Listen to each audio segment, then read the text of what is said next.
AVRT stands for Addictive Voice Recognition Technique. It is outlined in the book Rational Recovery by Jack Trimpey. I highly recommend you check that book out if you suffer from any form of addiction. Now, AVRT is most commonly used for alcohol and drugs for the substance addictions, but it can be used for any form of addiction, including addiction to certain activities, as well as for maybe some of the more subtle substances that we can become addicted to.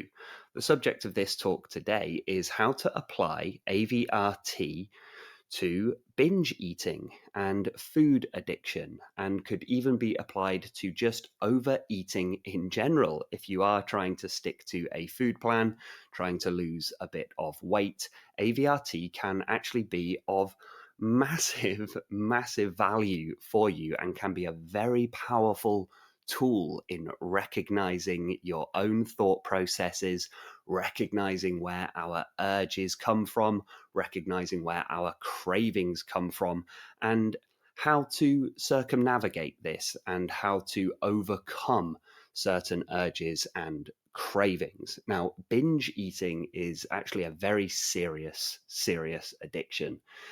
It can cause massive problems to people's health and well-being, causes many secondary conditions, and can be very damaging to somebody's entire life.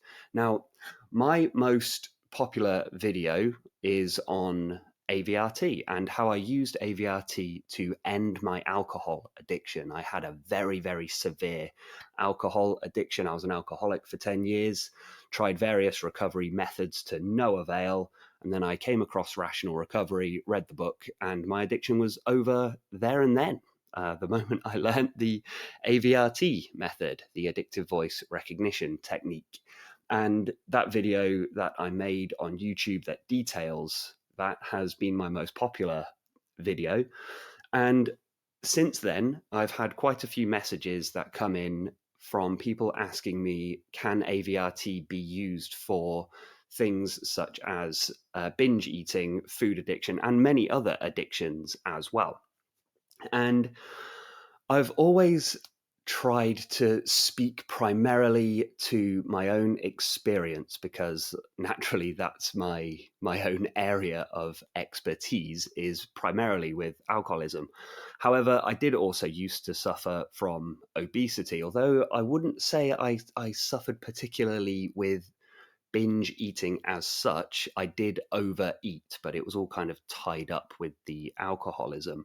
But I've given it a lot of thought over the years about how AVRT could be used for binge eating and overeating. And I mean, AVRT, so I've had a huge transformation in my body as well. So I went from obese. I lost 47 kilos of body fat from my training and diet. And I'd be lying if I said that AVRT didn't help with that, because AVRT is all about recognizing your own thought patterns. It's recognizing your own cravings, your own urges, and differentiating yourself, the decision-making part of your brain, from the addictive voice, the addictive urges that we get. So in this talk, I'm going to do a brief outline of what AVRT actually is and how it works, although I'm not going to go too far in depth on that. If you want the full breakdown of AVRT, how it works, and how to apply it in much more depth, I will put a link to the video that in which I explain all of this in greater depth. It also explains a bit more about my background and my story. I will put the link on this video and in the description. I highly recommend you go and check this out, but I will give a brief overview on how it works so that you can begin practicing today. And if practiced and applied with total sincerity, you can completely end your binge eating, your food addiction, your overeating today. You really can. It just requires sincerity in practicing this technique. I'd also like to speak on Why food addiction and binge eating, things of that nature, may actually be harder to overcome than things like alcoholism and drug addiction. And that might sound paradoxical because we think of things like alcohol and drugs as like very powerful. These are really strong, powerful things. And so they must be harder to overcome than things like food addiction and binge eating. You would think that that's a less severe addiction. But actually, I'm going to speak a little bit on the the the subtlety and the tricks of the addictive voice when it comes to things like food. But then I would also like to speak on how we can apply AVRT to food addiction and how to use AVRT to end binge eating forever, and give a few of my tips and a few of the principles and pointings that have helped me over the years to just change my eating habits, basically. And a large part of it, especially when it came to my weight loss transformation, came to changing the way that I perceived food and changing my beliefs around food and understanding deeply what is happening in my own mind when I'm turning to food to comfort myself, when I'm turning to food as a form of self-medication and not turning to food for what it actually should be used for and what food actually is. So I'd like to speak a little bit on those things. So let's begin by taking a little look at what is AVRT. So AVRT standing for Addictive Voice Recognition Technique. I mean, the clue is in the title. Really, Addictive Voice Recognition Technique, just AVRT in itself kind of describes exactly what the technique actually is. And I'd be willing to bet if you do suffer from any form of addiction or addictive habit, that even just hearing that term, addictive voice recognition technique, I bet there's a little bit of an emotional reaction that comes up in you. Might be a form of frustration or a form of anger maybe rising up, or you might just even feel just a strong urge to just click off of this video and you're just trying to dismiss it straight away. Now, no, stay with me, because as we're going to learn, that actually is the addictive voice, because the addictive voice hates being seen for what it is. The addiction cannot stand being seen clearly. That is the one thing that will completely eradicate any addiction, is when you see it clearly for what it is. So, what is the addictive voice that we are trying to recognize? The addictive voice is any thought, any feeling, any image, any belief, or even any sensation that supports the idea that you're going to continue your addiction. So, a really good little exercise that we can do right off of the bat. Let's say you've clicked on this video because you are locked in this cycle of binge eating. And if that is you, look, my sympathy does go out to you. I know how harrowing it is. I know how damaging it is to your life. I know how frustrating it is, and it gets you locked in a very depressing and anxious cycle. But we're going to break out of that today. All right. We're going to do that today. Okay. It's over today. We're just going to learn how to do this AVRT thing. And I got you. Okay. We're going to break out of this horrible cycle that you are trapped in. So, the way that we're going to do this is to make something that we call a big plan, with a capital B and a capital P, the big plan. Say to yourself, I will never binge again, and I will never change my mind. Okay, so we're going to do this now. Just say that to yourself. I will never binge again, and I will never change my mind. Too easy, right? So, we're now going to do that same exercise again, but this time I want you to watch internally the reaction of your thoughts, your feelings, the sensations in the body, and your beliefs when you make this big plan. When you say this to yourself, I want you to watch the immediate internal reaction. I will never binge again, and I will never change my mind. Now, I'd be willing to bet the internal thoughts and feelings were probably something along the lines of, but you've said that before. You'll also have had the thought, it's not that simple. You'll have had the thought, it's not that easy. You'll have had an anxious feeling rising up, perhaps a pit in your stomach, perhaps a sinking feeling, a feeling of despair. Now, all of those thoughts and feelings that rose up in response to the big plan is the addictive voice. Okay? So what we're starting to do here is differentiate the thinking part of your mind, the rational part of your mind, from the addictive thoughts and feelings. After all, you are fully in control of your behavior. You always are. Your addiction cannot take control of your behavior, even if it feels like it can sometimes. And look. I sympathize completely because I have been there. I've been in the grip of addiction, and I know that sometimes it feels as though the addiction is in control of your motor functions. It's not, okay? That is just the addictive voice making you feel that way. So you are always in control of your behaviors. The addictive voice can only influence the decision-making part of your brain. It cannot hijack the decision-making part of your brain. So let's try this again. The big plan is, I will never binge again, and I will never change my mind. Watch those internal reactions coming up. It's not that easy. I can't do this. I've said that before. I believe it now, but what about tomorrow? What about the future? What if I have a bad day? What about that party I'm going to? So on and so on and so on.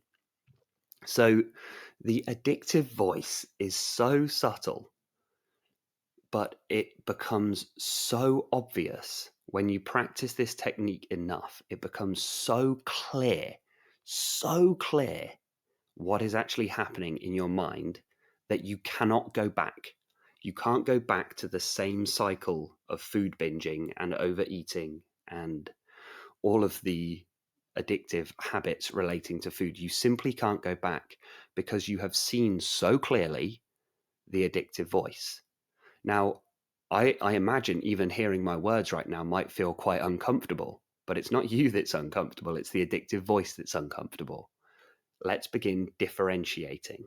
Don't be angry at me, right? Okay. The addictive voice really doesn't want to hear this. Well, I'm going to speak later on about the why we have these emotional reactions. Okay. And I know that it's tough because it may feel like I'm being cold or heartless, because it feels like I'm trying to take away something that has been a source of comfort for you. Okay. So I'm not being, if I sound cold and heartless, just remember I'm doing this because I believe in you. I know that you can do this and I'm trying to help. So stay with me. Stay with me. I will never binge again and I will never change my mind. Now, watch those internal reactions, those thoughts and feelings. We are now practicing AVRT, Addictive Voice Recognition Technique. The term recognition is very, very important. Very important. We are trying to recognize the addictive voice. We're not trying to remove it. We're not trying to destroy it. We're not trying to argue with it. We're not trying to rationalize it. We're not trying to soothe it. All we're doing is recognizing it. That's it. Now, for the most part, I hope you're beginning to feel some sense of relief, actually, as you start to realize, oh, actually, okay, this makes some kind of sense. But there will also be this growing, nagging sense of doubt that's rising up in you because you're thinking, well, okay, that's okay now, but what about when I have a craving? What about when I have these incredibly strong urges? And look, I've been there. I know how it feels. You can feel it in your body. Your heart is beating. You're sweating. You salivate. You can feel this chaotic turmoil that is just running around in your brain. You feel incredibly strong emotions. A panic can rise up. I know how powerful these craving attacks can be, okay? The craving attack, the urge, is the addictive voice. It's trying to get you to binge. That's what the addictive voice is trying to do. So that's why the urge and craving is so strong, because previously you give into that urge quite quickly. And so the addictive voice knows exactly what buttons to push in order to get you to binge.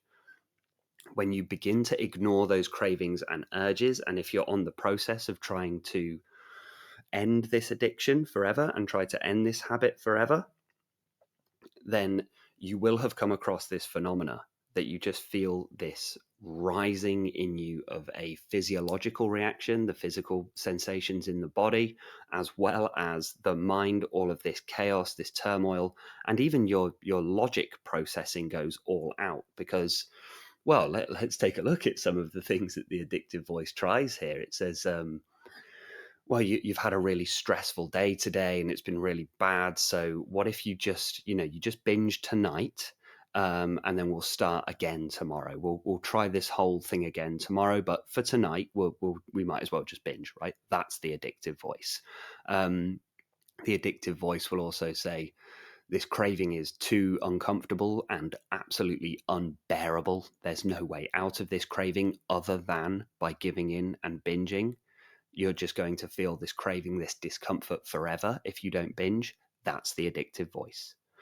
The addictive voice will say, well, you might be strong enough to overcome this craving and this urge now in this moment, but the weekend is coming up and you won't be able to overcome the urge and the craving then. Absolutely not. That's when I'm really going to get you. That's the addictive voice. Okay. And I know the despair that rises up in this because you feel hopeless and you feel powerless, especially if you've had like 2 or 3 really good days.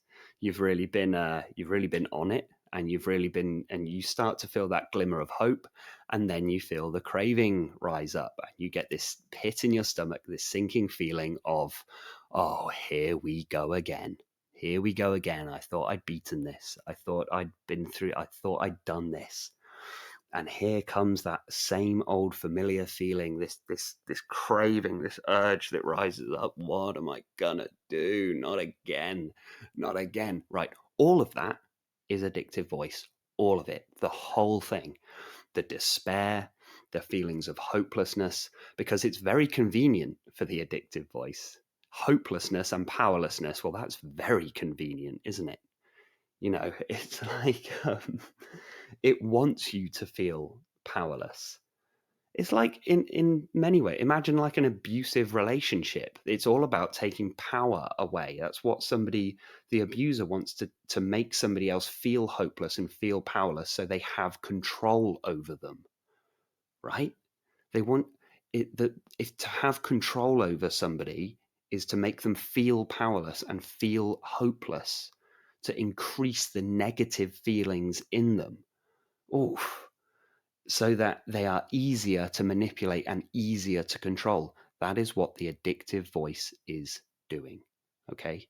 That is the addictive voice. So say to yourself, again, I will never binge again and I will never change my mind. That is the big plan. Let's end the addiction today. Let's just do it. And recognize all feelings of, it's not that simple, I can't do this, that sounds too easy, it's more complicated than that, it's more of a process than that. All of that is the addiction. All of that is the addiction. In terms of where it comes from, essentially it's a malfunctioning limbic system. But I'm even hesitant to use the words malfunctioning because, by the way, newsflash, there is nothing wrong with you. Okay, you are not sick. You are not sick. I don't know if anyone's ever said that to you, okay? But there is nothing wrong with you. You are a normal, functioning human being. It's just that the limbic system, the midbrain, the primal part of your brain, is a bit confused. That's all. That's all that's happening.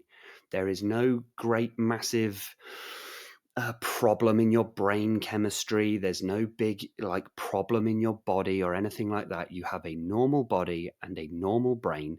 It's just that through over the years, through whatever bad conditioning has happened, through whatever bad behavior has happened on your part and the part of the others, whatever has happened, something has simply become misaligned in your brain. That's all. That's all that's happened. It's a bad habit.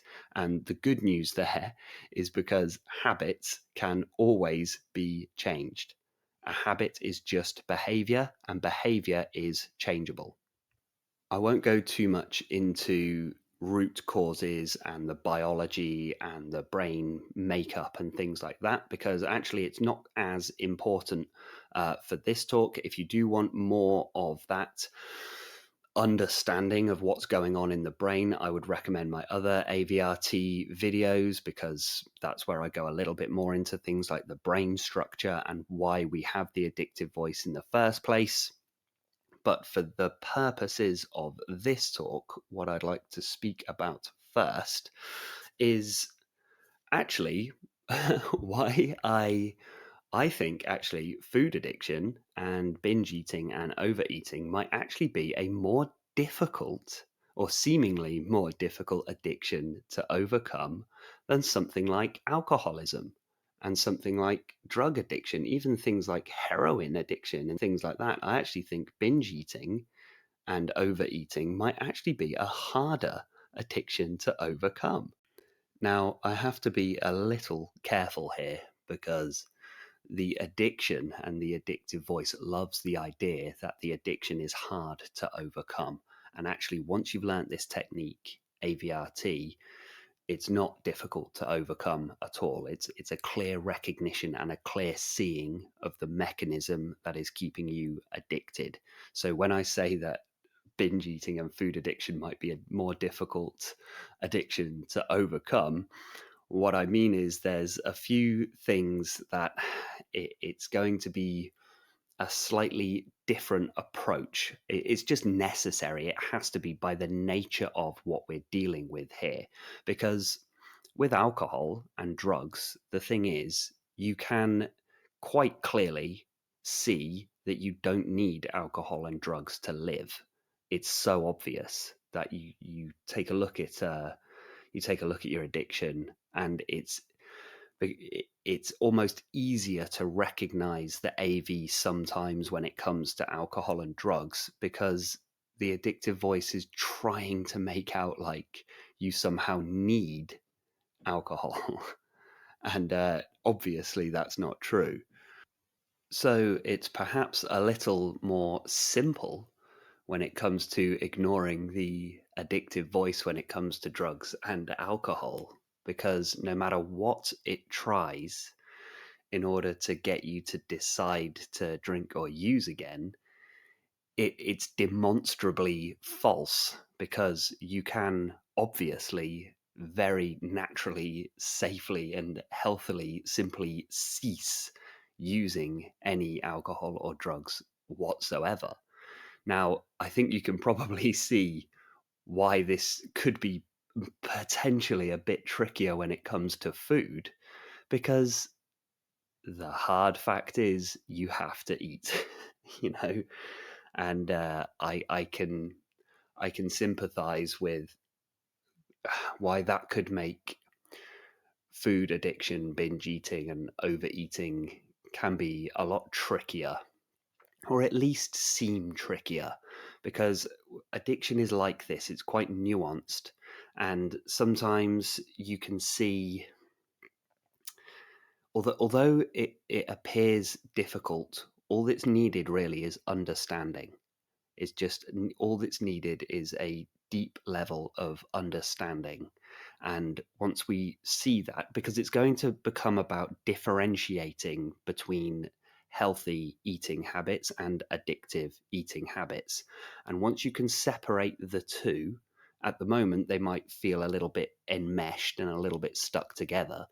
But actually, once you separate the two and we can get the beliefs a little more ingrained, then it becomes a lot easier to differentiate the addictive voice as it pertains to food addiction and binge eating and healthy eating habits. But I can, to some extent, understand why it seems trickier when it comes to food addiction, because you've got to eat, and I can't imagine how difficult it would be. Like, so my main addiction was with alcohol, and I had very unhealthy eating habits too that I needed to sort out and overcame in order to lose the weight that I lost. But with alcohol, I can't imagine how difficult it would be if alcohol was, like, a small amount of alcohol was needed in order to survive. That would make the task of ending alcoholism a lot harder. So I understand that you do still have to eat, and that can make things tricky when it comes to ending this binge eating cycle. The other potentially more difficult nuance to binge eating and overeating is that there are far fewer consequences for this type of addiction. And this also goes for when we're addicted to certain activities, certain unhealthy behavioral habits, because there are simply, it's not quite so obvious. Like for me, when and this is the case for a lot of alcoholics and drug addicts, is that it just becomes so clear. The writing is just on the wall, and it was like this for me. It was so clear that I had a serious problem with alcohol, that I couldn't hide it anymore. The consequences were getting so severe, so damaging to my health, to my professional life, to my social life, everything. There wasn't a single area of my life that wasn't affected. And because the consequences were so severe, it was I couldn't hide it anymore. Like, it's just obvious. It's obvious when you go into work and you're hungover, or you ring up sick because you're hungover. It's so obvious. It's just obvious to all of your friends and family when you're in the addiction. And the consequences to your health are so massive that it becomes unavoidable. But when it comes to something like binge eating, particularly in the early days, it can go largely unnoticed. Nobody's going, if you binged on, I don't know, a Monday night, nobody's going to know about that on Tuesday. You might even forget about it yourself a little bit. So there's not so much of the binge eating isn't going to completely overtake and override your social functioning, your professional functioning, your ability to think straight, your ability to act and move in the world. It's incredibly damaging to your health over time, and it destroys your mental health, your self-esteem, your self-worth, your self-value, your self-confidence, and your health will suffer as a result, because we're going to have health consequences inevitably from the cycle of binge eating. The difficult part here is that, let's say you manage to go all week without binging and you're doing really well on it, and you you suddenly get these cravings and urges, and you haven't learned AVRT yet, so you don't know what to do about these cravings and urges. You get the cravings and urges and decide, oh, sod it, I'm just going to binge. And so you do. And after that, the aftermath of that, you just wake up the next day and you feel rubbish about yourself and you feel rubbish about what you did, and maybe there is some despair, but it's not like you have tons of messages on your phone saying, "What on earth was that last night?" You won't get in trouble with the police. It's not, food is not illegal, it's readily available, and it's kind of socially acceptable as well. If you tried to tell somebody, "Oh, I feel so bad, I ate like 2 pizzas, 3 bags of crisps, 2 tubs of ice cream last night," people would probably go, "Hey, like, good for you," sort of thing. It's kind of baked into our culture in some ways. So there aren't as many consequences to something like this. It's not as what's the word, catastrophic. Whereas with alcohol, I mean, the writing was on the wall. It kind of not made it easier, but it was so obvious to me, because if I went 1 month without drinking, this was before I knew AVRT and I was trying to do what's called white knuckling. I could go a full month without drinking, but then if I had so much as a single sip of alcohol, I'd be on a drinking binge for 2 weeks. And that 2 weeks is enough to destroy your organs. It's enough to make you lose your job. It's enough to make you lose your relationship. It's enough to damage family and friend relationships. It destroys your finances. And so because of the catastrophic consequences of drinking or using, it builds up a bigger case for your sobriety, because what happens if you even indulge in the slightest. It's life threatening. Whereas when it comes to binge eating, it's slightly more subtle in that you can go a long period of time without it. And then when you do binge, which you absolutely shouldn't, and you shouldn't, but if you do, you then wake up the next day and no one's going to know. The only person that's going to know is you. So I can understand that as well. And when it comes to the social acceptability of things, that's kind of a tragic, I believe, part of our culture, kind of a depressing part of our culture, is that we kind of turn a blind eye to overeating. It's become very acceptable, and obesity has become acceptable and become normal. And I say this all the time: just because something is normal doesn't mean that it's healthy. And for all our attempts to normalize things, we're making a dreadful, dreadful mistake, because just because you normalize something, that doesn't mean it's healthy, and it doesn't mean that it's sane. If you look at our general culture when it comes to food, alcohol, drugs, a lot of these behaviors, even things like sex addiction, things like that. You look at our culture when it comes to all of those things, and the culture not only turns a blind eye to it, it actually, in a lot of ways, encourages it.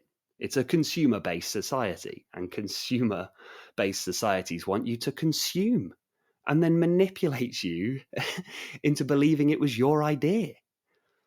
It yeah, it it wants you to consume and then makes you feel like, oh, I'm enjoying my life by doing this, and come off it.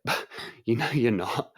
So how can we apply AVRT to this? So the good news here is that binge eating and overeating is a habit. Food addiction is just a bad habit. And because this bad habit is the same mechanism as any addiction, it's the dopamine response in the brain. When you do something that gives you pleasure, it increases the dopamine in your brain, the available dopamine in your brain, and therefore we want to do more of it. Now, if we do it too much, it overstimulates this dopamine response, and so when you're feeling low, you're feeling bad, naturally you're going to have more cravings and urges. And understand that this is a natural part of the brain. Like, dopamine and pleasure isn't a bad thing in itself. It's just that sometimes this thing happens where we become addicted because the dopamine makes us feel good. And naturally, just the way we are, we want to feel good.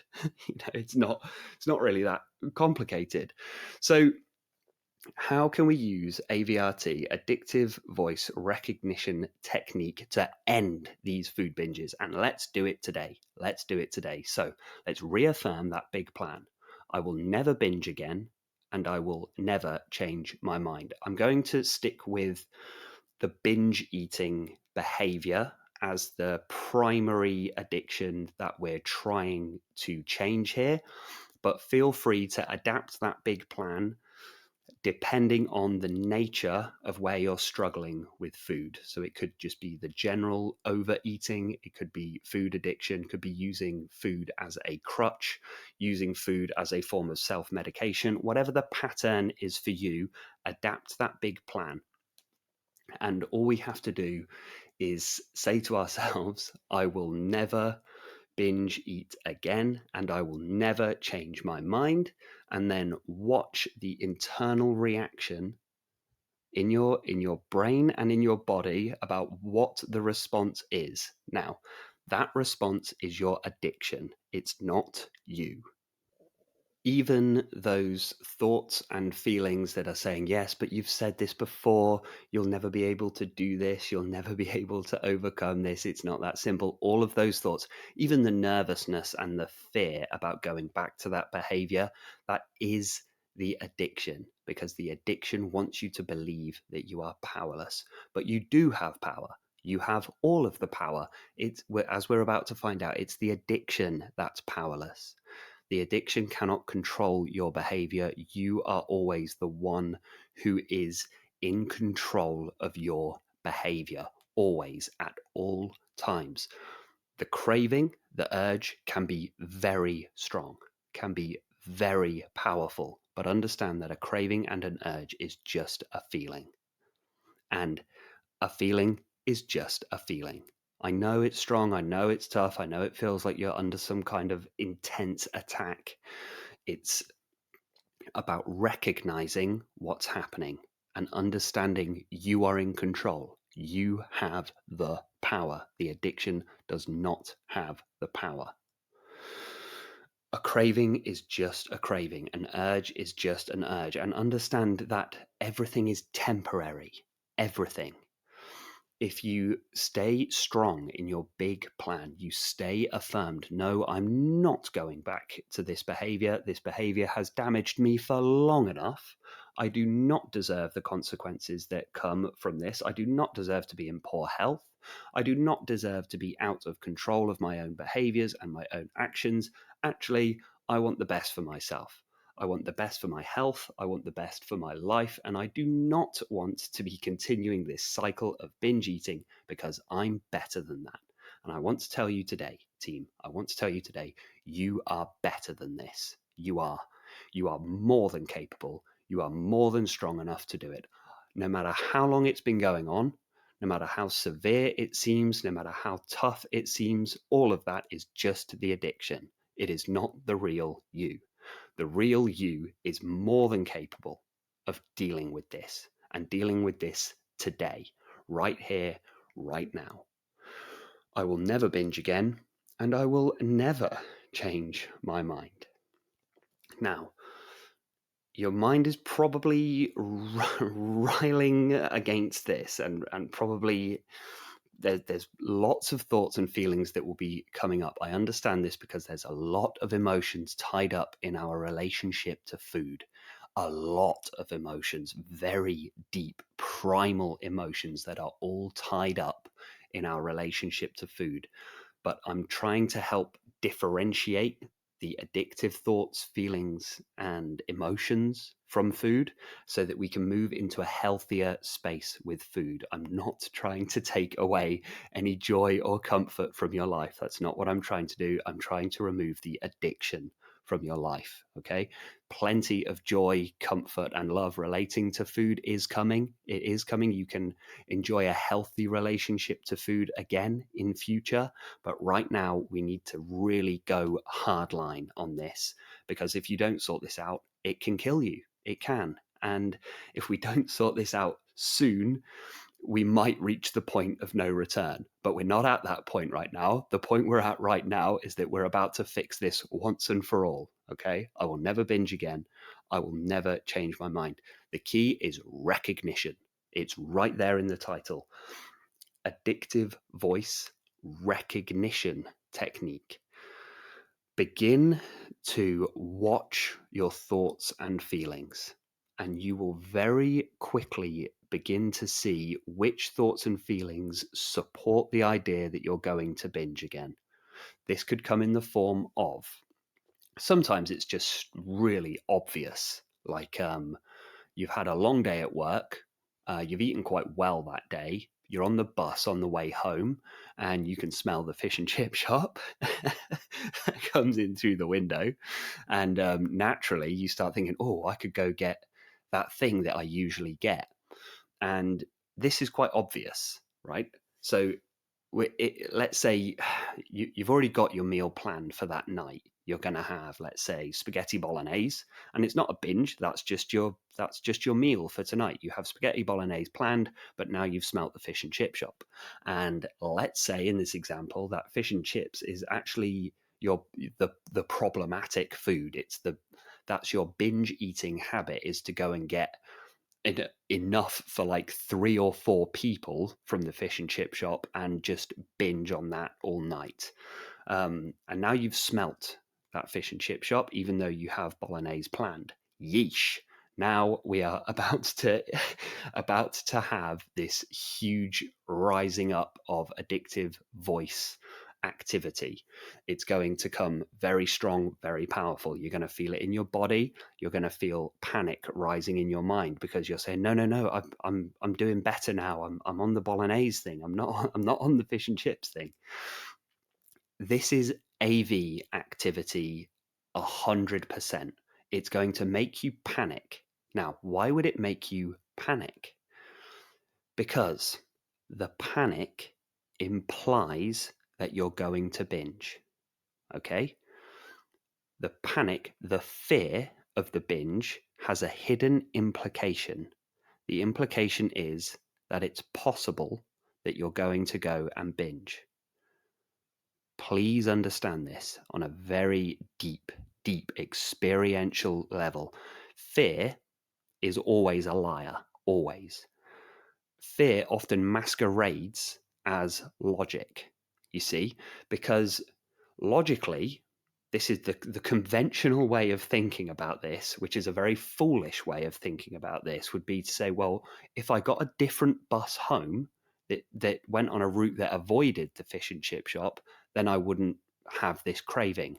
That is not the right approach, because there's always going to be fish and chip shops, always. You're always going to smell something that will give rise to addictive voice activity, always. So the response is not to avoid the fish and chip shop, but to understand that this is going to happen. You're going to go past the fish and chip shop. You're going to smell it. There's going to be addictive voice activity. And that is absolutely fine, even if there is fear. Even if there is fear, because fear is a liar. It is not logical. Fear often masquerades as logical. It pretends to be your higher reasoning. But the fear is implying that it's possible that you're going to go and binge, but you've already decided that you're not going to. So what's this fear about? You don't worry about things that you know you're not going to do.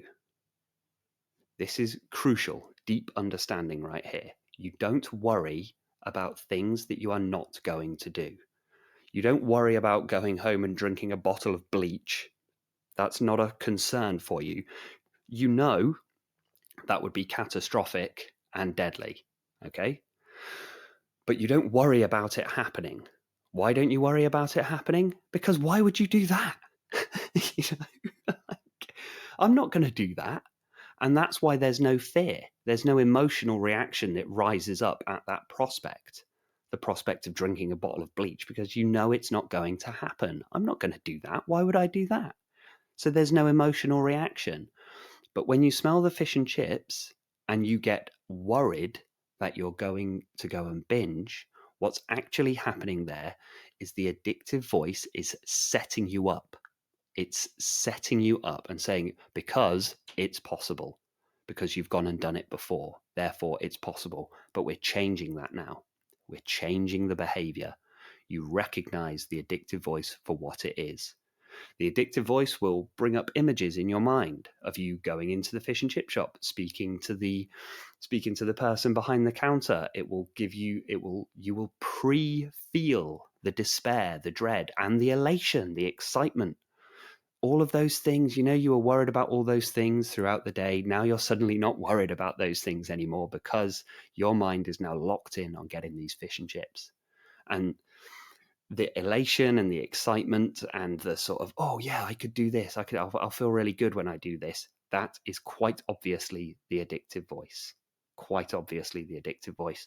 So what we're practicing here is recognition, recognizing any thought, feeling, image, emotion, sensation in the body that supports the idea that you're about to go and binge, even the fear, even the dread, even the horror. Even then, we start like clenching our teeth and like gritting and saying, no, I mustn't do this. I mustn't do this. That is also the addictive voice. I know that sounds counterintuitive. That sounds paradoxical. But once you've made a decision, there's nothing to worry about anymore. It doesn't take determination to not do something. Right? Right? How could it possibly take effort to not do something? Really get with this. Really understand this. It is not difficult and it requires no effort to not do something, to do nothing. We have to start practicing watching the addictive voice. Watch the addictive voice. Whenever it rises up, don't panic, because the panic is also the addictive voice. When it rises up, accept that it's there. Okay, there it is again. There's the addictive voice. I've been through this, team. I really have. And it took quite a bit of introspection and it took a lot of focus, yes, but it saved my life. So it was all worth it because I began to really see every single thought or feeling that supported the idea that I was going to drink again, that I was going to go back to those old negative, unhealthy, addicted behaviors. Even the fear. What if? What if? What do you mean, what if? What does that mean, what if? No, I've decided not to. There is no what if. It doesn't make sense. Learning to see the addictive voice is the crucial aspect. Awareness is key to change any part of your life. Any part of your life. Without awareness, if you're not aware of what the problem is, you will never be able to change it. And sometimes a little bit of pain is a good thing. So it can be uncomfortable because the addictive voice does not like to be seen. It does not like to be witnessed directly because you're beginning to see its tricks. It will say, you'll never do this. You're not strong enough. Or it'll even say, you deserve it. You deserve to have this binge. Don't let the world is trying to remove your joy. The world is trying to deprive you of something that you enjoy. You deserve letting your hair down and having this binge. What a horrible, horrible, manipulative way that the AV gets you. That is manipulation. That is abuse in exactly the same way that abusive relationship works.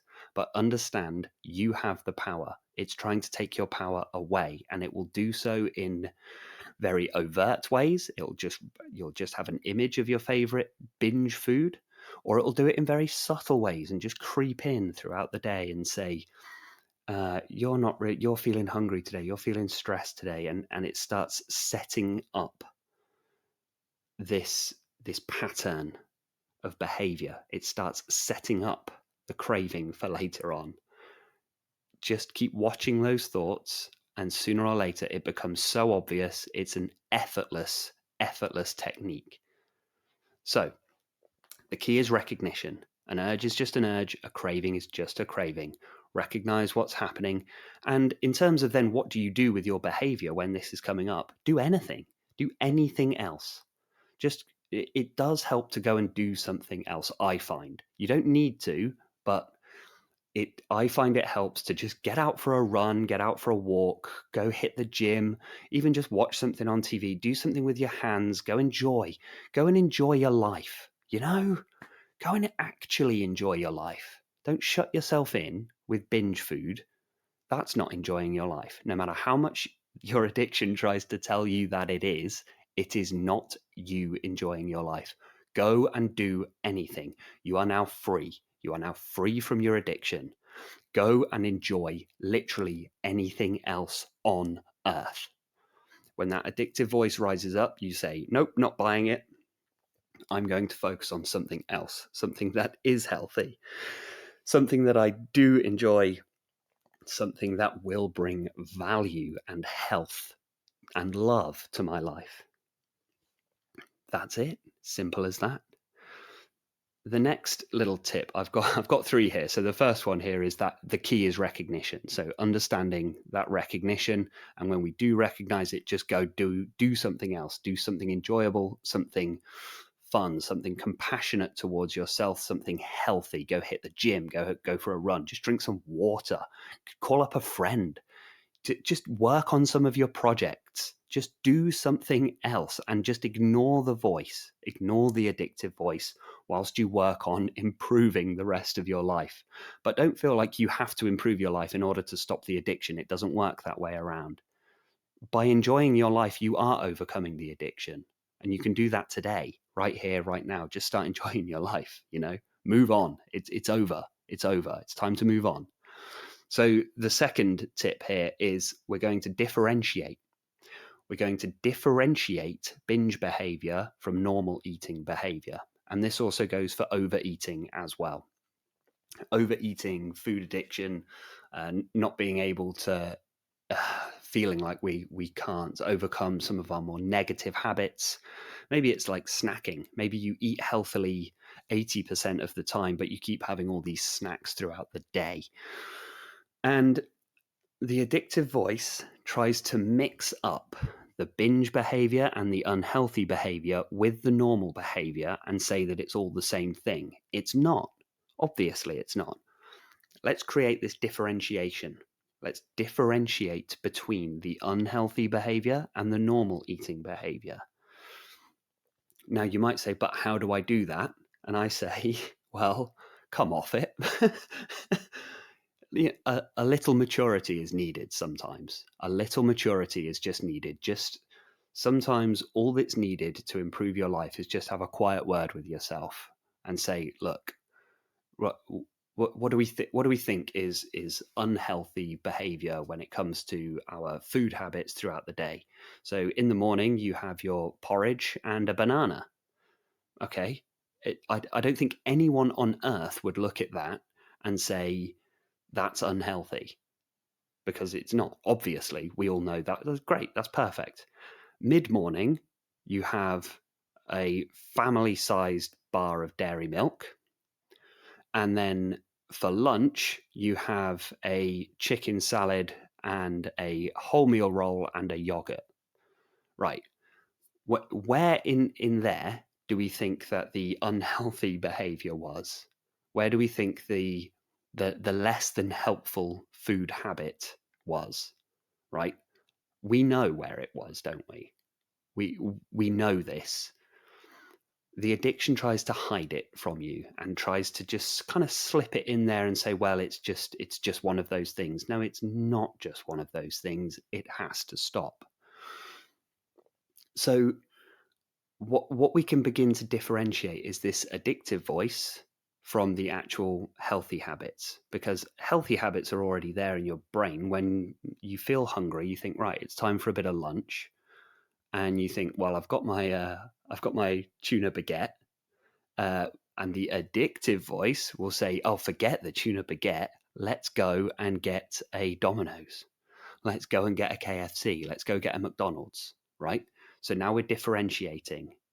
And it can feel Like it requires a bit of discipline actually to, no, I'm just going to stick with the tuna baguette actually and ignore that addictive voice. Just ignore it.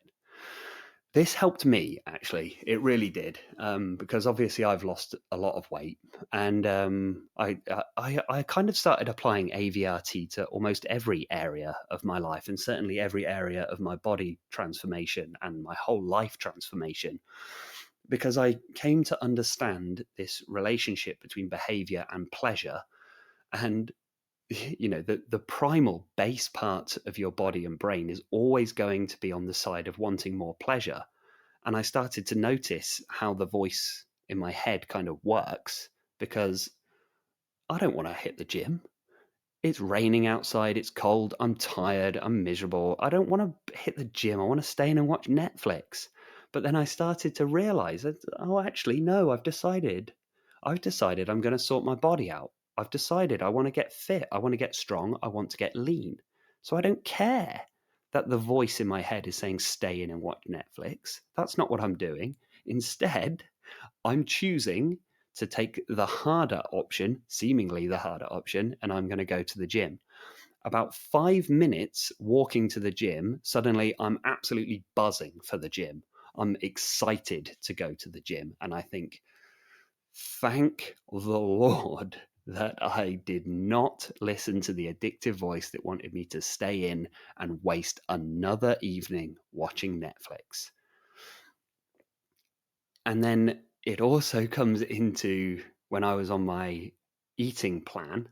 So now I'm not eating those 2 large pizzas and half a crate of cider and then the rest of the crate of cider. Instead, I've got my sweet potato, my broccoli, and my chicken. And I'm eating my sweet potato, broccoli, and chicken. And I can feel this voice rising up and say, oh, yeah, have a pizza after this. And it became so obvious. It became so obvious what was happening in my mind. And so it comes down to that decision point of no, that's not what we're doing. And differentiating the binge behavior from the normal eating behavior. So I'm eating my sweet potato, chicken, and broccoli, and I know that's healthy using the logical part of my mind. I know that the part of my mind that's saying, oh, yeah, and also go get a pizza, also go eat that whole tub of Ben and Jerry's, also go and eat that whole thing of M&M peanuts. Like all of that is addictive voice behavior. Now, why is that important? Why do we need to do that? Because there will be lots of thoughts and beliefs in your mind about you need this sort of food in order to enjoy your life, and you need this sort of food in order to live. You think, well, this food is like necessary. No, it's not. I mean, it's barely food. You've got to see this. Like, chocolate is barely food. It's artificial, it's processed, it's not even real food. A lot of binge food isn't real food. It's got such low nutritional value, you could barely classify it as food in the first place. It's not necessary for your survival. In order to actually survive, you only need about 2,000 calories a day. And so, that's it. So the addictive voice often tries to say you need this stuff to survive, but actually look at the reality and look at the logic. You only need about 2,000 calories. Now, listen to me. Listen. Right here, right now, your addictive voice will be saying, oh, but I don't want to be deprived. I don't want to stick to 2,000. It doesn't like being constrained. The addictive voice wants total freedom at all times to binge whenever it wants to. Okay, it doesn't like being restricted to 2,000 calories a day. It doesn't want that. But we have to understand that feeling of restriction and deprivation is a lie. It's the addictive voice. It's not you. Once the habits have changed, once your eating behavior has changed, 2,000 calories is plenty. More than enough. Because, team, there are people in the world who are surviving on 500 calories a day in very, very underdeveloped, poor places in the world. 500 calories a day, one handful of rice. and they're surviving and working 12 hours a day in the fields, on the farms, and they survive. And what, you feel like you can eat 5,000 calories a day and you can do whatever you like? Come on. Come on. It's got to stop. It's got to. If you just turn around, you're honest with yourself. This isn't right. You know it's not. The addictive voice, it's so sneaky, it's so subtle, that it can make you feel like, oh, but I don't want to feel, I want to live my best life. I want to be full of happiness and joy. I don't want to deprive myself and sit around eating salads all day. Who said anything about sitting around eating salads all day? Who ever said anything like that? It's not deprivation to look after your health. It's not deprivation to apply some discipline to your habits. It is not restrictive to apply discipline to your habits. Applying discipline to your habits is what gives you freedom. It's what gives you liberation. It's what puts you back in control of your life. It's not restriction. It's discipline. And discipline feels fantastic. There will be some turbulence. In the first 2 to 4 weeks, it's going to be a rough ride. I completely appreciate that. But once you have ingrained discipline, it feels fantastic. And I am speaking from experience. I did not learn all of this from doing a PhD or anything like that. I'm speaking purely from experience. I'm not reading this out of a book, team. I have lived this. I have lived it.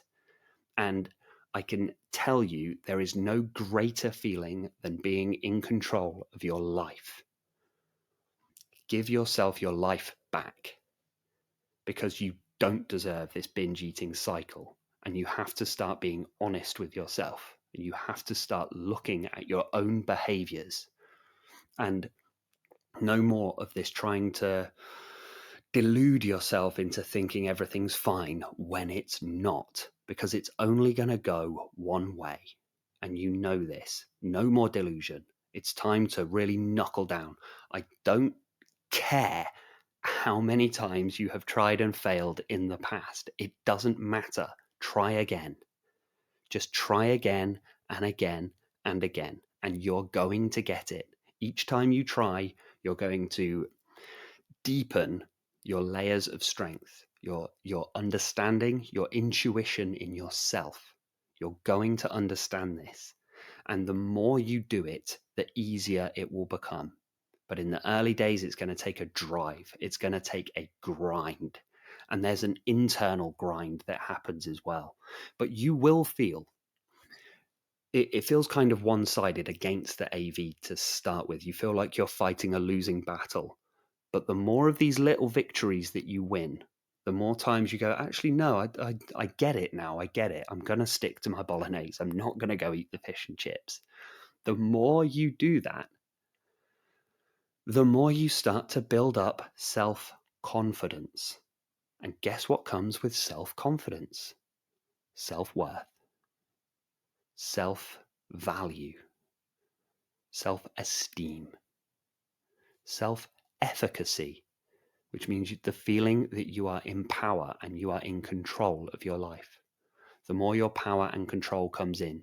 If you give in to every urge, if you give in to every craving and urge and desire, your self-worth, self-esteem, self-value begins to erode, because you feel powerless against your own mind, against your own body, against your own life.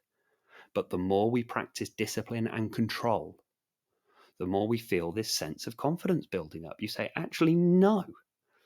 And look back through all the times that you succeeded. The addiction will only bring to mind all of the times that you failed. Of course it's going to do this. That's what the addictive voice does. Oh, you've tried this before. Oh, you've said this before. Oh, you've always given in to urges. Okay, that's the addictive voice. Let's look at the reality of the situation. There are many times you've had urges and cravings, and you did not give in. Okay? Many times, right? So if you can have an urge and a craving and not give in, well, you can't be that addicted, can you? Right? The AV wants you to feel like you're hopeless. You're a hopeless case. You're hopelessly addicted to this cycle of behavior. But the reality of the situation is there are many times, and there's many areas of your life, many areas of your life that you do apply discipline to, that you do apply control to, that you do apply focus to. Many areas. I'm sure when you wake up in the morning, you don't really feel like going to work. You'd rather stay in bed. It's comfortable, it's warm, it's nice. The alarm clock goes off. I don't want to go to work. But do you just not go to work because you don't feel like it? No, you get up and you go to work because that's the right thing to do. Because that's the disciplined thing to do, isn't it? So are we starting to get this? Are we starting to understand your urges and desires have got nothing to do with your behavior. Your behavior has everything to do with your behavior. And the more you behave in a certain way, the more deeply those habits are going to get ingrained. Discipline is a habit. Psychologically speaking, we can get into the habit of recognizing the addictive voice immediately, the moment it begins to arise. We recognize the addictive voice for exactly what it is, see what it's trying to do, see the angle of attack it's taking, see how it's trying to manipulate you, see how it's trying to abuse you, see what it's trying to do in order to get you to indulge in this binge behavior. See what it's doing. And the more you do that, the more you're going to start really, really getting it. Now, the third and final tip that I have for you relates to food beliefs. So this comes down to the way we perceive food. So this could be termed food perception or food value, maybe, but I'll stick with food beliefs. So when you think about food, what do we believe food is for? What is food for you? What's it used for? Because there are only two things that food should ever be used for. And you should only be eating food for these two reasons. Those two reasons are fuel and celebration. Those are the only two things that food should ever be used for. Here are some things that food should not be used for: entertainment, medication, comfort, to alleviate boredom, to alleviate discomfort. These are things that food should absolutely not be used for. Why? Because overeating is very damaging to your body and your brain. And the way that we perceive food has become so enmeshed, especially within the culture that we're in, with very unhealthy, unhelpful beliefs. We should not be turning to food when there are problems in our life. It is not the solution. It's not healthy. It's not right to overeat in order to comfort ourselves if we're feeling low, if we're feeling anxious. And I know partly why it's so difficult to talk about and people get so angry about this subject and people have such strong emotional reactions to all of this is because food is so commonly used as our primary method of comforting ourselves when we're feeling bad. and this is going to go right back to childhood.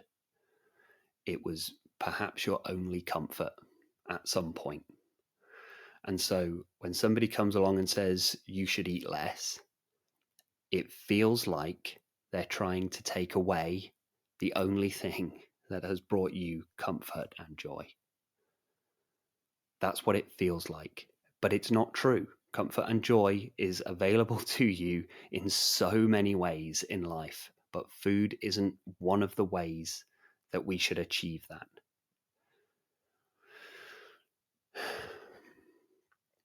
It's so tied up with emotion. Food in particular. It has this self-medicating property. But I mean, this is how I got stuck in these unhealthy habits. I mean, looking back, it becomes so obvious when I look back. I mean, I had an undiagnosed anxiety disorder from childhood upwards, and I was self-medicating that anxiety by overeating. That's how I became obese in the first place. And then naturally, when I was old enough to drink, the moment I started drinking, well, that was my self-medication as well. Trying to fill that hole, right, team? Isn't that what it feels like sometimes? I'm trying to fill the void by eating. And for a moment, I binge, I overeat. And for 5 minutes, I feel okay. I feel worthy. I feel loved for a second, and then it's gone. And that void, that horrible pit in the stomach, the anxiety, the depression returns tenfold, even worse than before.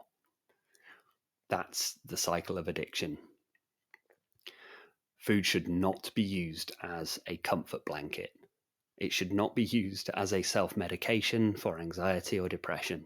It shouldn't. And it can be very difficult to simply remove that comfort blanket. So let's start replacing it with something else. Let's build up the layers of strength, the layers of self-worth, the layers of self-confidence, the layers of value that are going to sit underneath so we no longer have that sinking feeling. You won't need to comfort yourself anymore, but it is going to require a shift in our food beliefs, the way we perceive the food. And so you can, this is a powerful question to ask yourself when you're about to eat. Am I eating for fuel? Am I eating for celebration? If it's not one of those two things, you shouldn't be eating. If you're eating because you've had a bad day, nah, I'm sorry, that ain't right. Something's amiss. Something's amiss. I'm eating because I had a bad day. What? That doesn't make sense. We can shift that behavior. It helped me massively to say, oh, I've had a bad day. I need to go for a run then, don't I? If I've had a bad day, I need to go to the gym. If I've had a bad day, I need to call a friend. If I've had a bad day, I need to read a book. If I've had a bad day, I need to meditate. If I've had a bad day, I need to watch some healthy YouTube clips on mental health topics. I need to educate myself. If I've had a bad day, maybe what I need to do is analyze why today was so bad. What happened today? Maybe I need to practice a bit of introspection and a bit of intuition and say, what was bad about today? What could I change about today so that it doesn't happen tomorrow? That's the healthy response to having a bad day. But turning towards food because you had a bad day, that is not a healthy response. Now, I understand if you've probably never heard this sort of message before. Isn't that sad? Isn't that tragic? We don't live in a culture that supports healthy habits, right? You've probably never heard this sort of stuff before. So it's perfectly understandable that thus far you've just gone with the flow, because that's what I was doing before I started really taking a look at my life. I was just going with the flow, and I was just stuck in these automatic bad habits. I was just stuck in it because that's what everyone does, right? Again, just because something is normal doesn't mean that it's healthy. Just because it's normal doesn't mean that it's sane. Because everyone around you, oh, you've had a bad day? Well, let's go get a McDonald's. No, no, no, no, no, no. And perhaps that comes from It happens a lot. I mean, not that I don't I wasn't planning on going too much into all the sort of childhood stuff, but why not? As we're here, team, as we're here. If it doesn't help you, just leave it where it is. I've taught you enough in this talk already that you could leave this where it is now. But let's take a little look at this, because the easiest way to shut a child up if the child is unhappy is to give them a bag of Haribo, isn't it? That'll shut them up, and that'll cheer them up for 20 seconds. And where do we think this habit gets started in the first place? And when you're a child, God, sorry, I get a little emotional talking about this because it's quite a it's a powerful subject to speak on. So forgive me a little, but when you're a child and you don't have the internal resources, you don't have the knowledge, you don't have the experience, and to self-regulate your own emotions, the only method that you have sometimes is this unhealthy behavior. So let's say food is readily available. There is no other source of comfort around you. There's no love around you. There's no reassurance around you. You don't feel safe. You don't feel loved. You don't feel cared for, but food is always available. And when you eat that food, you feel the reassurance, you feel the comfort. Okay? So when that is available and that's what you turn to, naturally, that's where this habit and this addiction begins. Okay? Because you're associating the feeling of eating with the feeling of comfort. And sadly, very sadly, you're associating that feeling with the feeling of love. Particularly if your parents were completely incompetent and they didn't know how to parent you properly for whatever reason. Okay, I'm not blaming or judging or anything like that. Sometimes people are just incompetent. Sometimes people don't know what they're doing. And the only thing they knew how to shut you up, the only way they felt like they were doing something was to give you food. Okay? Maybe that's where it all starts. Now we're adults, we can take a look at that and we can begin to change things up a bit. We can begin to take a look, even if these habits are very deeply ingrained, we can still start to separate, differentiate, and understand what happened, and understand why then that pull feels so strong. I've had a bad day, I want to go and eat. And that pull inside feels so, so, so powerful. Why does it feel powerful? Because it's your inner child. Your inner child is desperate for some comfort. Your inner child does not feel loved, does not feel safe, does not feel secure. Whatever happened throughout the day probably triggered that inner child. The sadness, the loneliness, the alienation, the fear, the feeling unloved, feeling unworthy. And so it starts to turn towards the only thing that it knows, which is that addictive behavior. Well, that's very sad. Now that we're adults, the adult can start taking charge again. Because there are adults that love you, that care for you, that don't want you to feel sad, that don't want you to feel afraid, that are competent, that are loving. And one of those adults is you. You. Turn that compassion in towards yourself. Comfort yourself, inner adult to inner child. So we don't need to do this anymore. Isn't that great? Isn't that amazing? Isn't that so freeing and so liberating?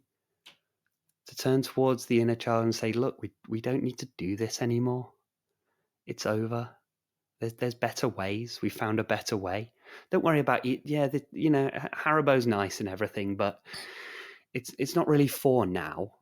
We'll have that later. We'll have that for the celebration. Your birthday's coming up. That's when we do the sweets and the cake and all of that sort of stuff. But right now, It's the middle of a week, and hey, we've got all those nice friends, haven't we? We've got those nice friends at the gym. We can go speak to them instead. They're going to make us feel great. They're going to make us feel loved and cared for and wanted and respected. And we could just go for that run, because that makes you feel good about yourself, doesn't it? That makes you feel strong, and it makes you feel capable and confident, because you are. You are capable and confident. You are. I know you are. We can work on that little project that you've been working on because you're smart.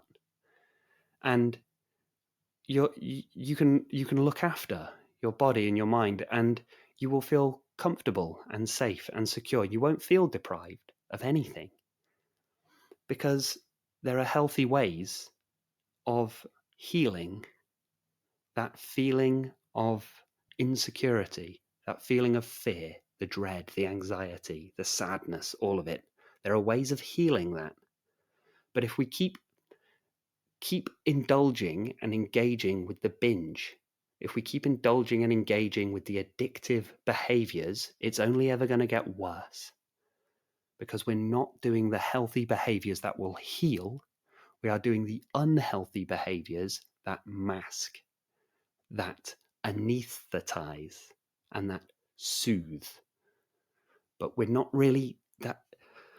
Although that may have been a necessary stage for you in your healing, it's time to start moving into the next stage. It's time to start moving into the stage that puts in place healthy behaviors, healthy barriers, healthy boundaries, healthy procedures, healthy activities, a healthy life. We can start putting that in place. Now, look.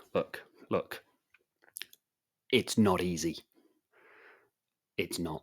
I wish it was. I wish I could tell you it was easy. I've been through this. I've been through the whole process, everything. I've tried every approach. All I've done the full healing journey, the whole thing, the addiction, the obesity, everything, the inner child work, childhood trauma, the therapy, everything. Okay, it's not easy. I can't say that it's easy, but I can say it's worth it. It is worth it.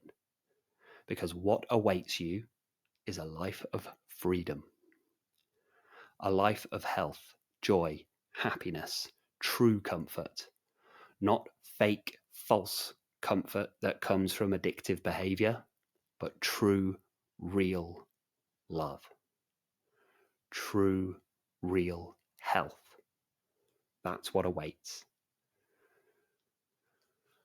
AVRT is where it will all begin for you.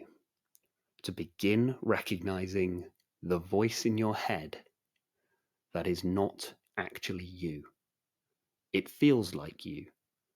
And it speaks in many ways. It speaks through your thoughts, your images, your feelings, your perceptions, your sensations. The crucial thing is to recognize the addictive voice, what it is. When you see it, the freedom you will experience will blow your mind. It will stun you just how powerful this technique is. It facilitated my entire transformation. The whole thing. It all started with AVRT. All of it. The most powerful thing on earth is to know yourself. To know yourself is total freedom. You are no longer at the mercy of your own thoughts and feelings. Your behavior is now fully in control by a rational, healthy, healed, well-resourced, intelligent, compassionate, loving adult. I believe in you. I don't know if anyone's ever said that to you. They probably haven't. If you're listening to this video, you've made it this far. I'd be willing to bet you haven't had the best input. I'd be willing to bet you haven't had the best people around you thus far, from day one, I bet you haven't received very good messages. I'd be willing to put money on that if you've made it this far in this talk. And we're going to change that now. I believe in you. I see the person you could become, and you do not deserve binge eating. You do not deserve food addiction. You do not deserve to suffer poor health because of these damaging, addictive behaviors. You don't deserve it. You are strong enough to overcome it, and you can do so. Let's get started today.